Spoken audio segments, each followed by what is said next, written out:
adventures of G.I. Joe in Marvel Comics. Go, Joe!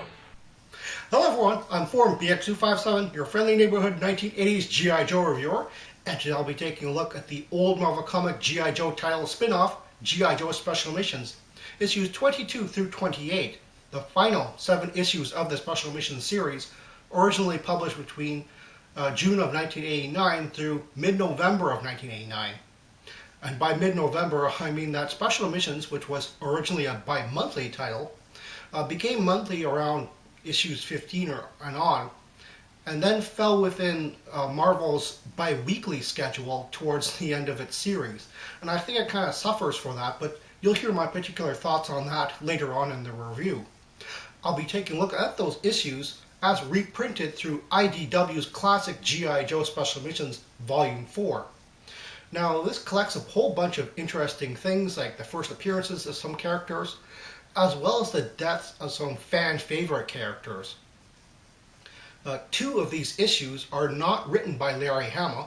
As a matter of fact, the entire series is written by Larry Hama, except for the 2 issues actually in this volume, as well as 3 issues which aren't penciled by Herb Trimpe. Now, G.I. Joe Special Missions actually did have a more darker, more serious tone, as related by the deaths often seen in this series. But unlike the comics from the 1980s, which did not have any particular warning on them, IDW has seen fit to put a parental advisory warning on their trade paperbacks. So younger readers who are looking to purchase one of these volumes, or readers of a sensitive nature, might want to keep that in mind. Like all the IDW trade paperbacks, Volume 4 also included a foreword by Mark Bellomo, as well as a very handy index.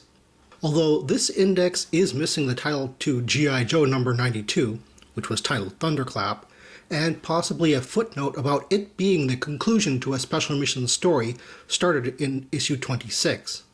Issue 22 is titled Decisions. In this issue, a small team of G.I. Joes are preparing to enter a house occupied by armed terrorists and their hostages. However, the G.I. Joes don't know who is who. Will they make the right decision when seconds count? While almost all issues in the Special Missions series are drawn by Herb Trimpe, this issue was drawn by Dave Cockrum. The entire credits listing is missing in this IDW reprint. This is a well-written and laid-out story, which is especially surprising since it requires a deep understanding between writer and artist in order to be pulled off. Issue 23 is titled Scoop. In this issue, Stalker takes a team, which includes a new, untested Joe, to Sierra Gordo to rescue El Jefe from the Iron Grenadiers. The Joes take great pains to set their ambush, while teaching the new Joe a few tricks they don't tell you in basic training. This is the first appearance of Scoop. He will later make his first appearance in the main title, G.I. Joe number 92. Although mentioned in the story, El Jefe, the rebel leader of Sierra Gordo, does not make an appearance here. Another G.I. Joe mission will return to rescue El Jefe in Special Missions issue number 26. Issue 24 is titled Ladies' Day.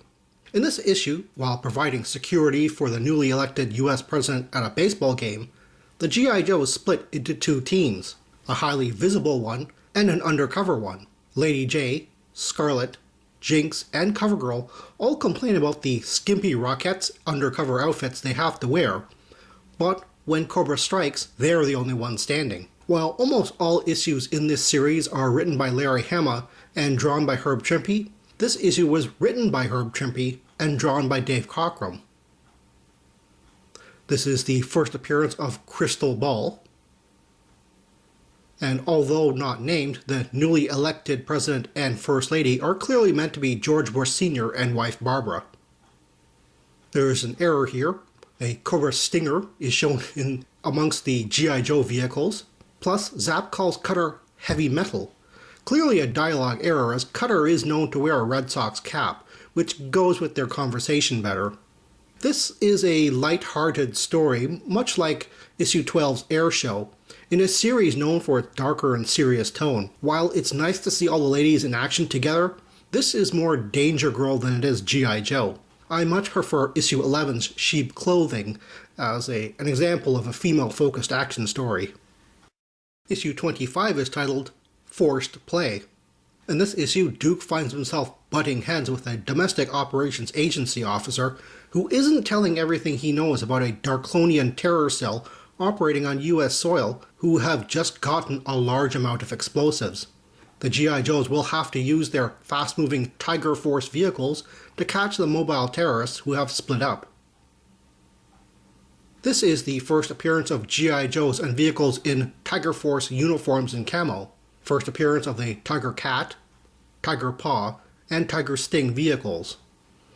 And the first appearance of Tiger Force Duke, Tiger Force Recondo, Tiger Force Lifeline, Tiger Force Dusty, and Tiger Force Ripcord. Don't remember having a Tiger Force Ripcord action figure? That's because he was cancelled before production. This is an odd error. The Lower Darklonian Separatist Front's banner shows LSDF instead of LDSF. And an interesting fact. The DOA slogan, Non Omne Licitum Honestum, is Latin for every lawful act is not necessarily honorable. Issue 26 is titled Passing of the Guard. In this issue, the October Guard burst into a Cobra and Iron Grenadier-held Sierra Gordo compound to free El Jefe, the rebel leader. The Joes are also on hand with the same goal, but sacrifices will have to be made for the small force to achieve victory over the well-armed Iron Grenadiers led by Voltar. This issue's story concludes in main title G.I. Joe number 92. And there's a cover art error. Beachhead is on there instead of Shockwave. 4 of the original October Guard dies here. Colonel Brekov, Horror Show, Stormovic, and Shraj. Only Dana and Dragonsky survive. This is the first appearance of Cobra Fang Mark II Copters and Alley Vipers. They will both make first appearances in the main title in issue number 92. This is also the first appearance of the Iron Grenadier Razorback tank and its driver Wild Boar. They will later make an appearance in the main title G.I. Joe number 101. Issue 27 is titled Mexican Holiday. In this issue, Stalker, Quick Kick, and Outback are given a relatively easy assignment of delivering U.S. Drug Enforcement Agency information to the Mexican government. While there, Quick Kick and Outback are held hostage in a bus full of frightened tourists, and the revolutionaries have itchy trigger fingers. This is the only other Special Missions comic not written by Larry Hama, and only the third not drawn by Herb Trimpe. This issue was written by Michael Fleischer and drawn by Javier Salters. This has all the elements and tone of a 1980s action movie, which I normally wouldn't complain about, but the story flow and dialogue is a bit choppy. And finally, issue 28 is titled Condor. In this issue, Cobra observes the G.I. Joe setting up a stealth jet launching base in a country bordering theirs and plans a surprise two-prong attack. What will the Joes aboard an orbiting space shuttle do when they see their fellow soldiers in trouble on two fronts? This is the first appearance of Dogfight and his bomber, the Mudfighter. It's also the first full appearance of Python Patrol Conquests. They were mentioned but not shown clearly in main title number 88. It's the first appearance of the second G.I. Joe Space Shuttle Crusader. It isn't named in this story, and it does look like the Defiant, but this one is shown launching the Crusader-only Avenger Scoutcraft. And multiple Cobra Stellar Stilettos are shown here, signifying that more Star Vipers were created after the death of the first one in Special Missions number 16. And once again, payload skin color is incorrect. Perhaps they meant to use the 1989 Countdown character here. While it's nice to see the G.I. Joes maintaining a friendly relationship with the stable foreign country of Punta del Mucosa, the massive air battle story comes off as a bit bland. The finale with the space shuttle landing on the aircraft carrier should have been given much more emphasis. The sequence wasn't even shown. On the final page, Hawk breaks the fourth wall and announces this as the final issue in the Special Missions spin-off comic. This was a decent final comic, but far from memorable. Well, that's all the time I have right now. Please check out my Facebook page for more information and behind-the-scenes photos for these reviews. Thank you for watching this video, and stay tuned for next time to see another 1980s G.I. Joe toy review See you then.